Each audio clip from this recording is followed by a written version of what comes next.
Hello, job seekers. Melanie here with CGL Recruiting, and I am very excited about today's video. Today, I'm going to be doing an interview with someone where we're going to be talking about that About section on your LinkedIn profile and how to really make a difference in your job search by maximizing that space that LinkedIn gives you. Now, if you haven't already, please consider subscribing to our channel. Forward this data, share it with other job seekers who are also struggling in their job search. We are all in this together. Okay, so now I'm so excited to introduce you to Mark Goldstein. And Mark, you have been helping job seekers for the past 10 years. So I know we both have a similar passion for job seekers. Can you tell everyone a little bit about what you've been doing over that time frame? Sure. Well, thanks for inviting me to talk to your fans. And about 10 years ago, I was looking to give back to the community. And as a hiring manager, I knew a lot about the hiring process. And I found out that most people who were looking for jobs had little clue about what an applicant tracking system was, or how to use even LinkedIn back then. And so I found an organization called Career Network Ministry, and I started volunteering for that group, initially teaching LinkedIn, the job search process, personal branding. And so I've been doing that for 10 years. And by the way, if you're interested in Career Network Ministry, we have every week probably a dozen different classes on how to write a resume, how to use LinkedIn, how to do an elevator pitch, all of the things that's necessary for the job search.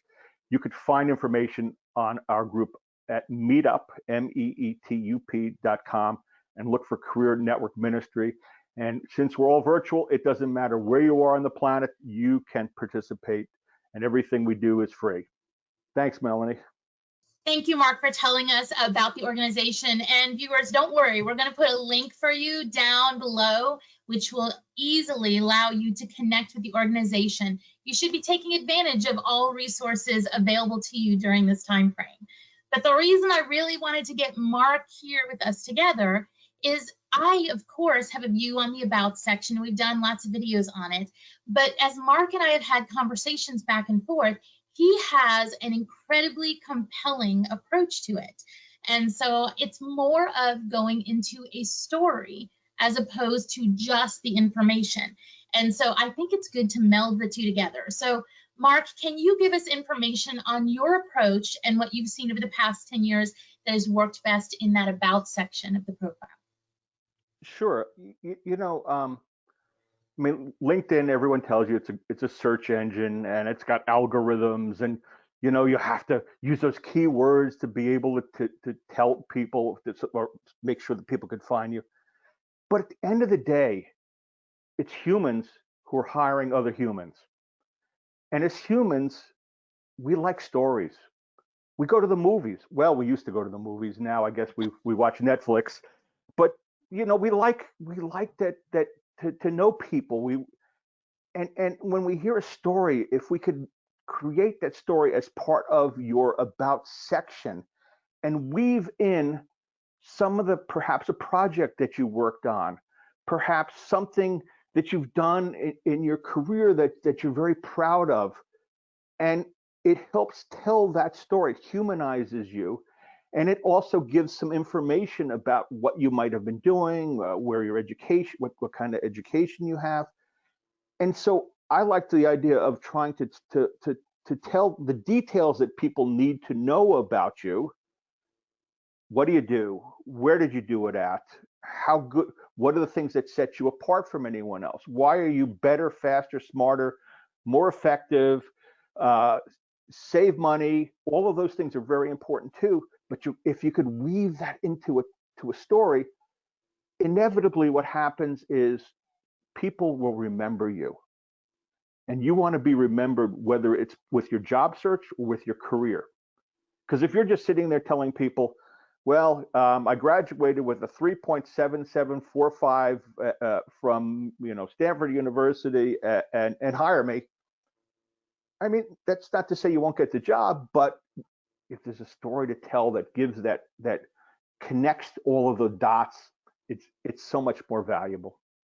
We talk a lot in some of our other videos with job seekers about recruiter fatigue, which is where you have too much information in a format that the recruiter starts looking at it and they just end up skipping to the end because they're day after day, hour after hour, looking at resumes and profiles. And the same even happens with hiring managers, right? And so what I love about this story part of trying to get your about section into a story while still maintaining, right, all the keywords and such, is it catches the attention and it's different. And that's what we're trying to do, is get everybody to spend as much time as possible, job seekers, on your great skills and experience so that they dig down through, and then hopefully you're the one they call for that interview. Mark, I would love for you to talk a little bit about, you wrote an article recently on guessing.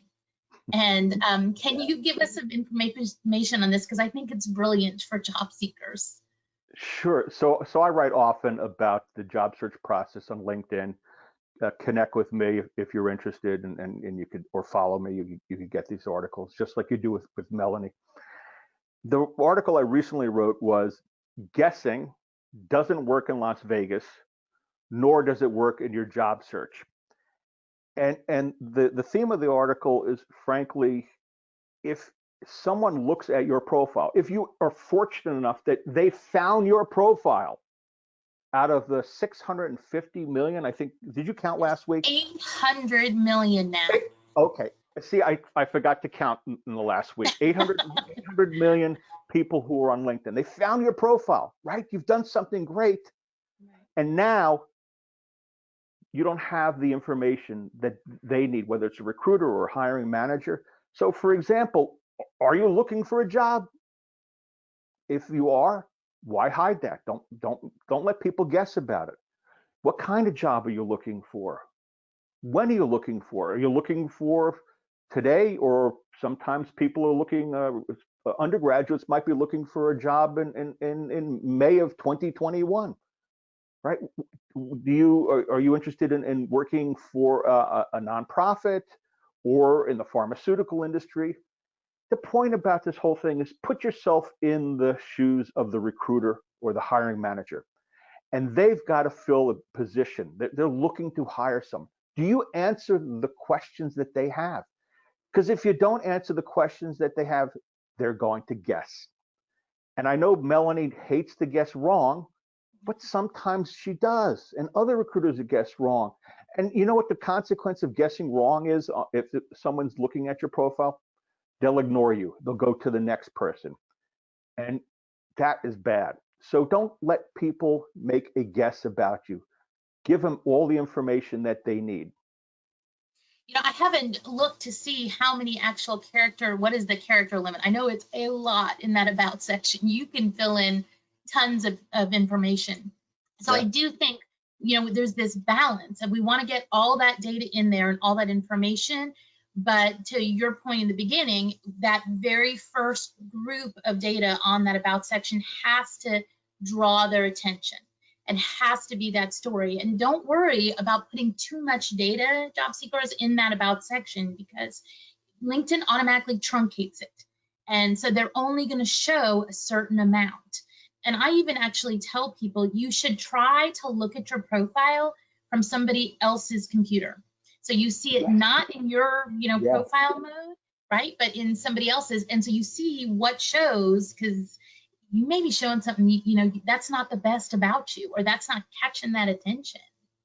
And by the way, they should also take a look on their cell phones, right? Because LinkedIn looks differently in each of the different mediums that are available. And you don't know when the recruiter might be using their cell phone to look at you. You know, Melanie, when you were talking to my class, you said something to me that more is better. And I had always been sitting there going, well, you got to write a story. You got to make sure it's not bigger than, your profile's not this big, because if it gets to that big, no one's going to read it. And then I heard you talk about more is better. And you said, it's a search engine. If you're missing something in there, then someone is going to skip over you. What did you mean by that? So I see people that get advice all the time saying, oh, too much data on your LinkedIn profile, and to truncate it and do less. And I hate when they're given that advice, because it is a search engine. You're 100% right.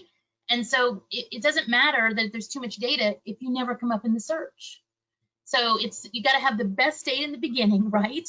And then you put the rest of the data. And I also kind of liken this to when you have your resume, and people ask me, I can't fit all my patents on my resume, or I'm an IT and I can't fit all of my certifications. And so what I always tell them is that's fine, right? Pick the ones that are most important to put on your resume, and then you have a separate attachment. And that's, your patent list or your training list, whatever it is. And then most systems let you upload more than one document. And so it still comes into that search engine, but you're still only highlighting the best of you for the manager. So you got to do the same thing. Unfortunately, LinkedIn doesn't make those attachments keyword searchable. You actually got to put the data in one of those fields, right?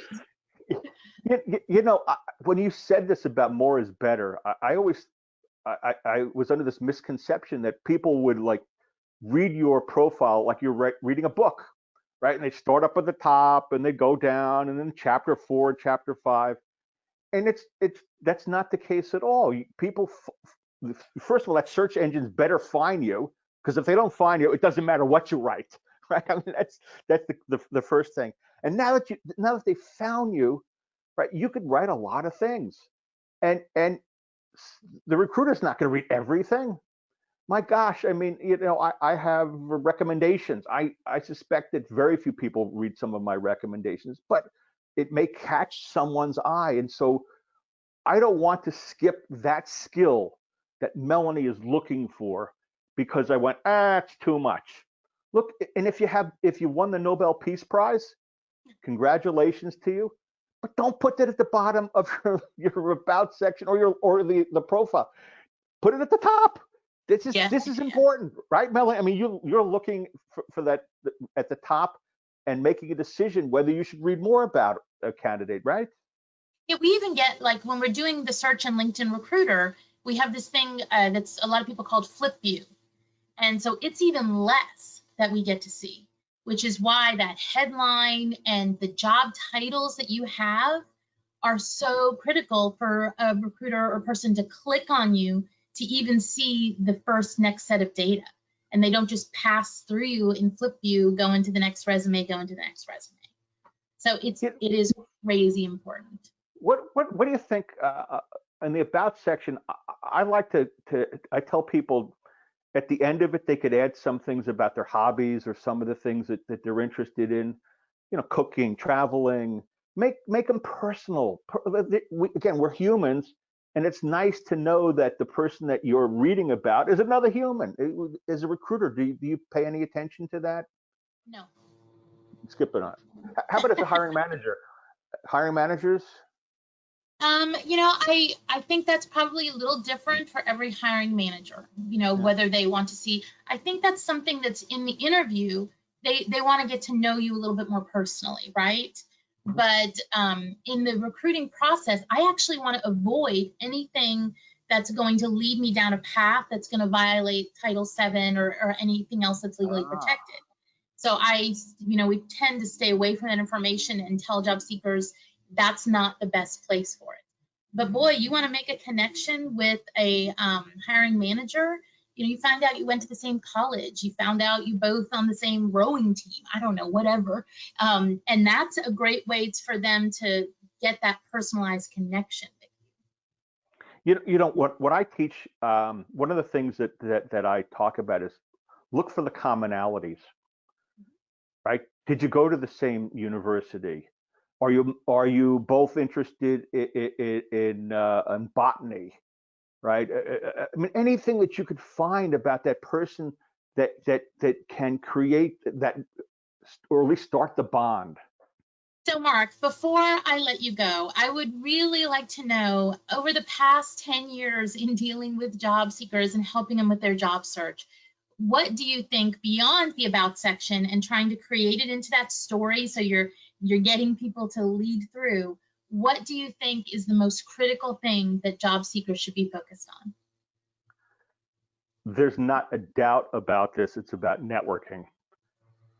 Our group is called Career Network Ministry. And the reason why the network is in there is because it's so essential.